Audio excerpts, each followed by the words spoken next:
improvising music. And if this concept is in some of your first records, your first experiments as solo musicians? Some of it is in the first records. Are we good? Okay? Yeah.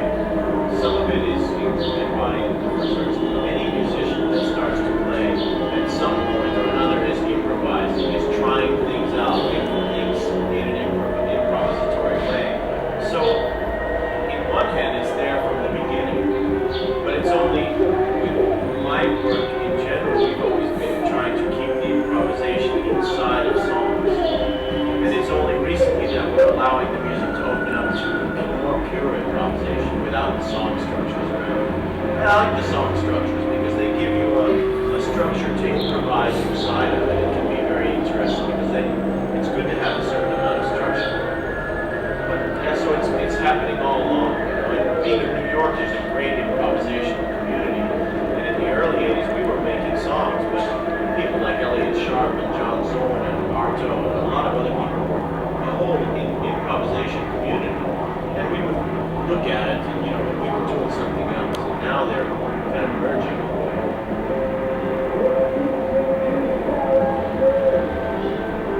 There is a new movement around some people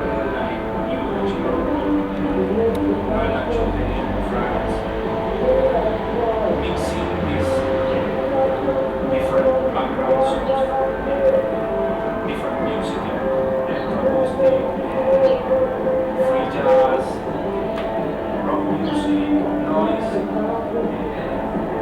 What's happened with this community or this collaborative aspects of this world?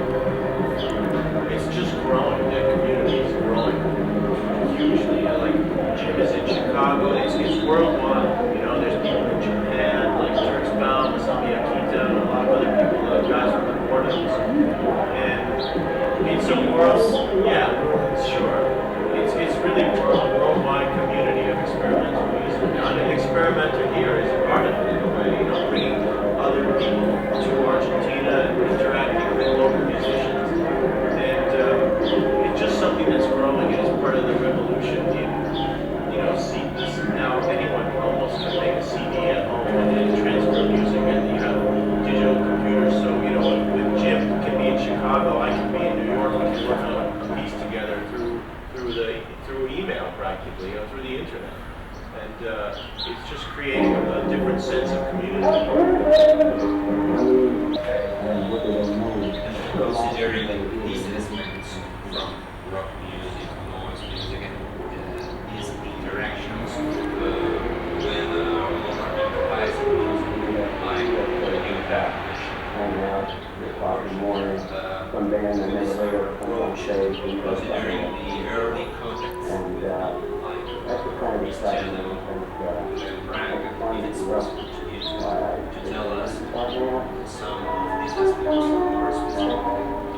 Well, I mean, when in the early 80s was like I was saying before, it was a very specific time, and you had people in rock groups and people like Glenn and Reese and a whole host of other people working in those areas, Charlemagne Palestine, for instance, and Terry Riley, and a guy named Henry Flint, who nobody hardly even knows about, was in that same category.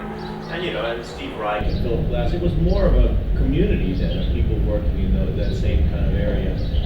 So, you take from what you experience, So for me and for Thurston Moore, for instance, we played with Glenn for a number of years, and we took a lot of aspects of his ideas and his approach to music. I mean, we were more interested in making music for a small ensemble that was still, basically a rock band on a lot of levels. But, in New York, things are exploded wide open. They're not so specific. So you can be in a rock band and still have ideas towards making, very experimental music or orchestral sounding music or something like that. That was one of the things that Glenn and Reese did. They were taking modern instruments and making classically written pieces for them in a larger scale. So it was really fascinating to be around at that time because there was so much in the space of like 2 or 3 years, there was so much musical experimentation going on, enough to spend, 5 different careers exploring, just people working in all different areas. And some of it continued and some of it didn't, right? These ideas, but related to more specific musical devices or musical techniques, it seems that this kind of this field of music have certain touch in your own music. For example, repetition, aspects of sound space, or influence of harmonics or harmonic systems in your own improvisations. It's possible to say something like that. Sure. I mean, all those things are really important. I mean, repetition is one of the basis of so much music, from tribal drumming to, a lot of different world music aspects to rock and roll, for sure, has a big influence on repetition.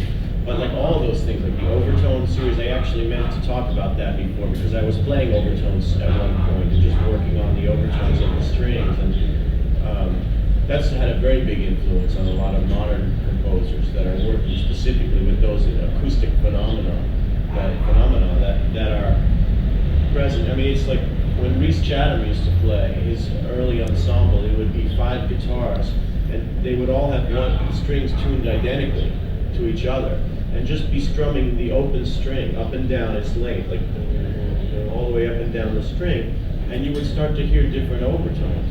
And it was something that both Glenn and Rhys explored, where you would be listening to music and you would hear, it'd be really loud, first of all, but on top of that, you would hear all this activity,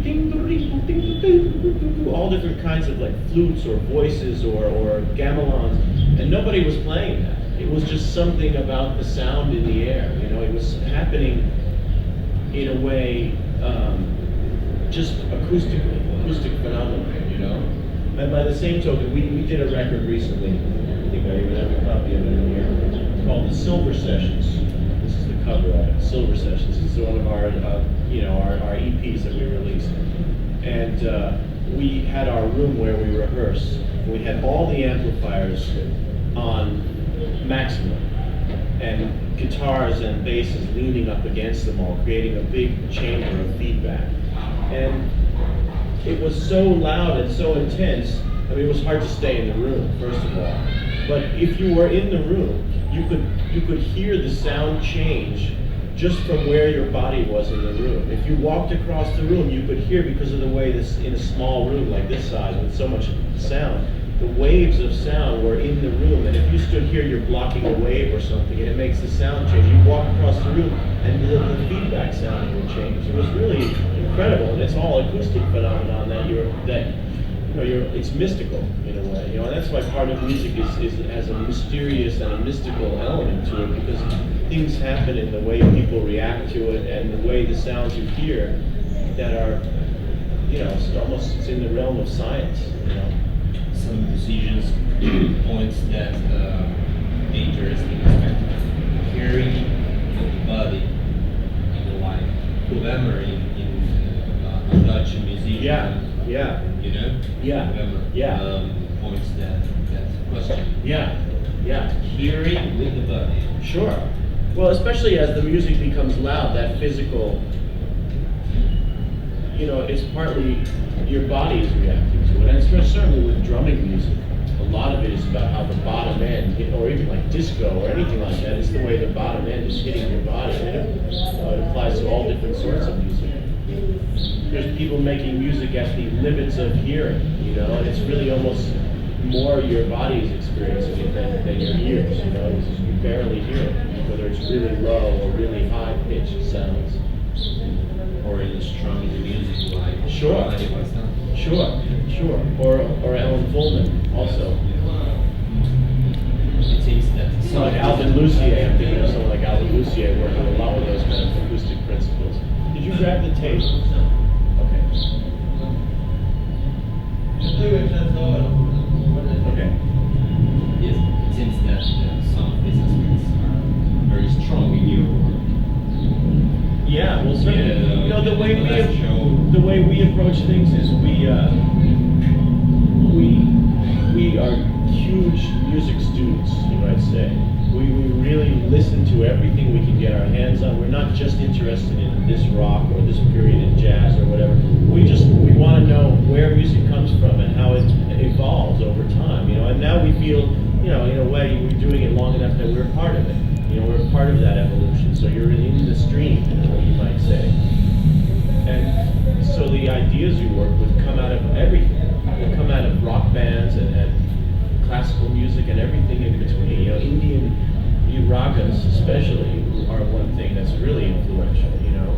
And like I said, I'm really interested in gamelan music and the way that music is shaped and formed. There's no written music in Indonesia. It's all memory based, and long half-hour compositions are transferred from one musician to the other in little tiny bits until you know, it's incredible. And a lot of the rhythmic structure of that music, the way they, you know, you'll hear something and it'll be going like this, and really one guy's going like this, and another guy's going like that, you know, so it's very polyrhythmic. And Leah and I went to visit the master musicians of Jujuka in Morocco, and their music is the same thing. It's polyrhythmic, and it has the same sort of circular breathing that Ornette Coleman and jazz musicians work with, where one person is playing a part of a phrase and then the next person picks it up, and it sounds like it goes around in a repetitive loop, when really different people are playing different parts of it, and it just so they're able to breathe in between. It's incredible. And all that music has so much relationship to everything that's happening in modern music, whether it be in the digital realm or, you know, people working with turntables and computers or whatever. It's all very important to it. Very simple effect, like the old pocketing in little alternating aspects between the same note, but from the different sources. Yeah. This kind of effect. Sure, all that kind of stuff figures in. Yeah. The ethnic aspects, do you have special consideration about the ethnic, certain ethnic treatments of the sound source of movement in space or rhythm aspects? How come you to these kind of concepts? Well, I don't know. I'm not exactly sure what you're asking. I mean, some people work with ideas taken from ethnic musics and try and like graft one structure onto another, like someone like Paul Simon or something like that. He takes Brazilian music or whatever, then he puts what he does on top of it, and it's kind of an uneasy balance, you know? But there's other people that are working where they're taking the ideas of a certain kind of music. In the way that myself or Sonic Youth, we take ideas from various musics, whether it be ethnic music or, you know, 20th century modern music, and we do it, we incorporate the ideas more than the actual effects. So, you know, the ideas are what get passed on, rather than something you say, oh, this sounds like they were listening to Stockhausen, or this sounds like they were listening to Mexican flute players. And it's not like that, but it's something about the approach and the ideas. And I usually find that kind of being that situation when you're inspired by something more interesting than where it's really just, you know, taking it physically and putting it on another music, like a sandwich almost, you know, Paul Simon sandwich, you know, Brazilian and folk music. But it's another concept. Yeah, sure, it is. There's no doubt. And about ethnics or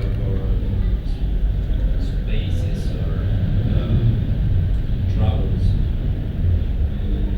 the aspects of the road in your work and in your text. Yeah, it's really important. How it matters. Oh, it's really important to me.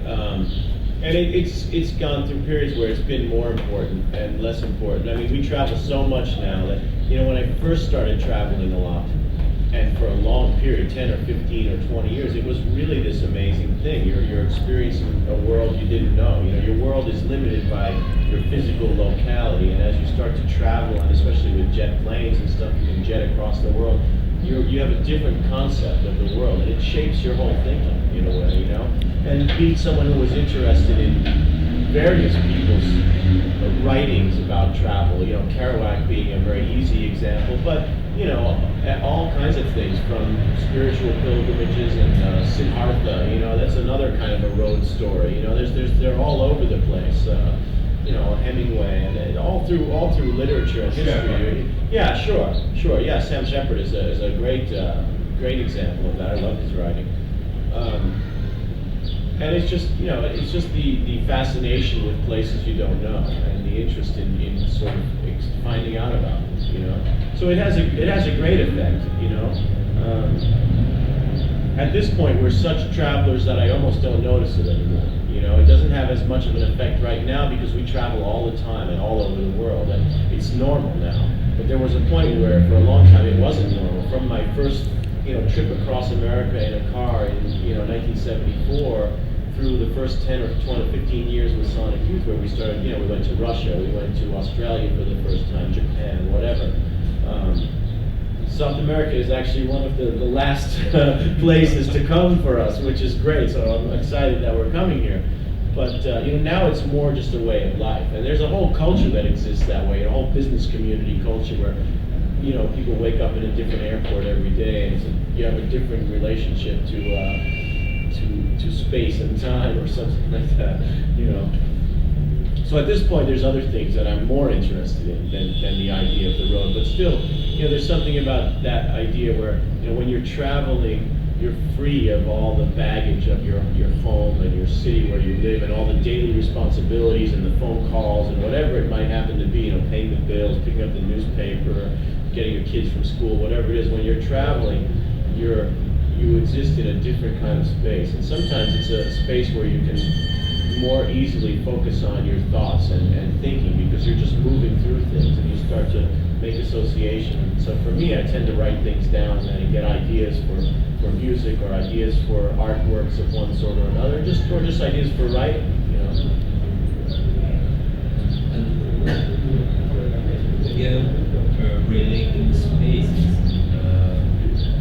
space in performance, you and William. It seems for moments or including in general aspects that William and you have two different worlds. Two different worlds about the instrument, about the approaches to the instrument. For example, for one side, you have space, some kind of static noises or static planes or layers of sound. On the other hand, William has a raw touch of the drums, of the tracks. Yeah. How do you work with this difference? You work a lot by listening to each other, and you know, it's a matter of juxtapositions. When I play with someone like William, there's points when you're really coming together and you grab an idea together and you're focusing on it and you go towards it like that. And there's other points where it's almost in opposition to each other. He's doing one thing and I'm doing something really in opposition, and almost like a challenging thing. You know, and it makes for occasionally, I mean, it's exploratory. This kind of music is exploratory. So there's points where you're realizing something, and then there's other points where you're looking for the next realization, you know, so you're exploring. That's what improvisational music is all about. It's not amazing every moment, usually. It's because sometimes you're if you were a sculptor, you're chipping away, you're looking for something, and then you find it, and then you know where you're working. So with me and William, there's points where, you know, you're working towards something together and you both feel it and the music is going and you're channeling it. And then there's other points where he's doing something and I'm reacting to it, sometimes trying to assist it, sometimes trying to cut against it, you know. And I do like to work with long drone sounds because that's kind of one of the things that I'm interested in. And as a drummer, he's working more with beat things. So, you know, there's this thing that goes on there that's kind of interesting. So it's, I mean, I don't know how you explain it really. Whenever improvisers work together, whatever the ensemble is, and you know, William and I work together as a duo, but we also have worked as a trio, quartet, Namet, 9 persons, and all different things. And he works with a lot of different groups as well. And you're reacting to the players. You're putting a group of players in a room, and you're turning them loose to create, basically. Perhaps these two different strategies or disparate elements, drone static, but energy and excessive movement of the drums. It seems like some kind of disparate elements from here. Yeah. From Yeah. public. Yeah. For moments, it seems that this difference are one element in common. Perhaps is my point of view. Volume is amplification is the system. Yeah. Perhaps is this kind of form of some kind of link between two different approaches? I think so. At some points, it's hard to say how that works. I'm not really sure I'm getting a question here. I mean, I don't know. There's something about working together that we both respond to about the performances that we do. Something happens when we play together that we're interested in. Sometimes it's a matter of putting disparate elements together because it means your outcome is something unusual, more unusual than if you take two things that obviously go together to start and you put them together. You already know what you're going to come up against. You already know what you're going to produce. But when you take two different elements, like William and his world and me and my world, and you put them together, you get something maybe that's unknown coming out, in a sense. Interesting, hopefully, and unknown. Okay? So, I know the other guys want to be interviewed. Yes, but I want to make one. Okay. Yes. What part of the life do you want to control with your music, symbolically, and what part of the life do you want to let free? Life? Life. Life like living. Or, yeah. Well, I don't know. I mean, life is an improvisation. I mean, as someone could say, some aspects, and it's all about, on one hand, you try and control things, and on the other hand, you try and relinquish things and just go with the flow and be more improvisatory. I mean, that's kind of what living is all about, in a sense. I mean, everybody has those desires to control, but then you come up against the wall where you can't control everything, because it's not the way people live, and it's not the way the world exists. And all you know is that at some point you're born, and at another point you die, and life continues without you at that point. So it's kind of like a balance. You have to control certain things in order to be a happy, creative person and advance your life. You have to set yourself goals and have certain ideas of what you want to do.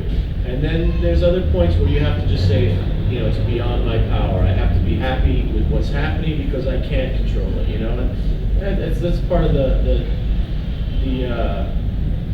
what's the word?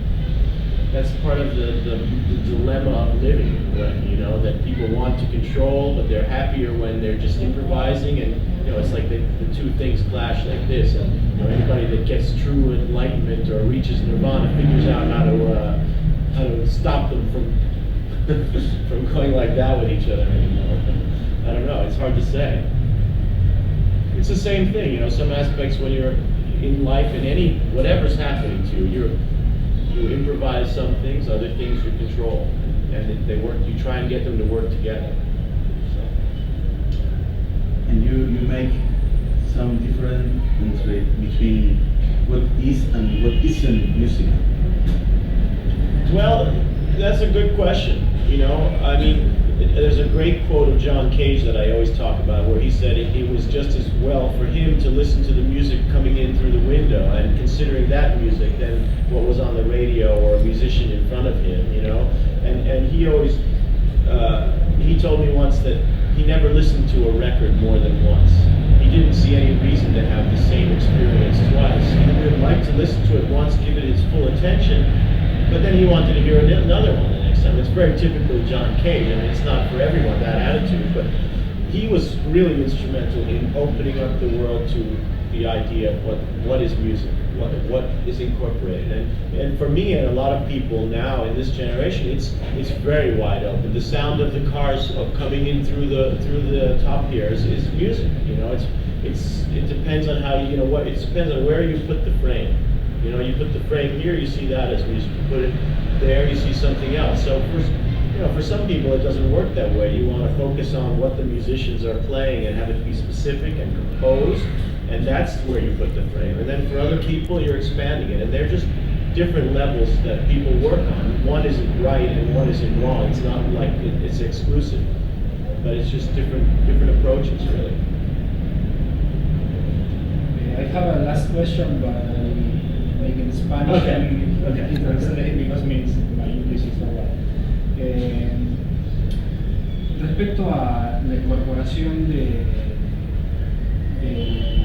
los textos que están más bien recitados, o sea, eso no va a la, o sea,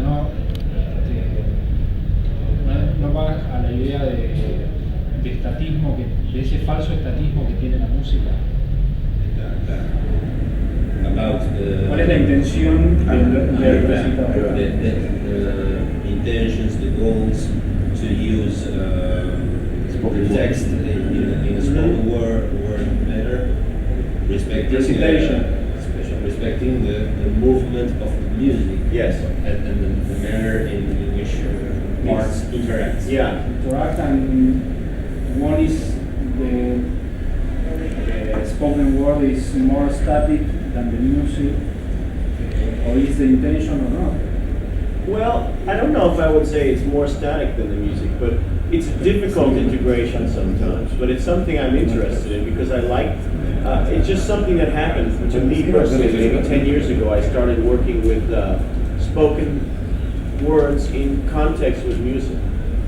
And in some cases, for instance, when Leah and I perform, then we set up musical atmospheres and visual atmospheres with the films, and then I do a reading, and then we change everything. We change the sounds, we change the images, and we do another reading, and it creates different contexts and contrasts. One thing I like with improvised music is I like the different elements together. I like when William and I can play and there's a visual component because they bounce off each other in a way, you know, and that's what I like about the music, the films, and the words, because you have three different impressions, and you can focus on the words, or you can tune the words out and focus on the image, or focus on the music, and I think it creates an interesting new medium in a way. It's not just storytelling, it's not just music or just a cinema, it's something in between.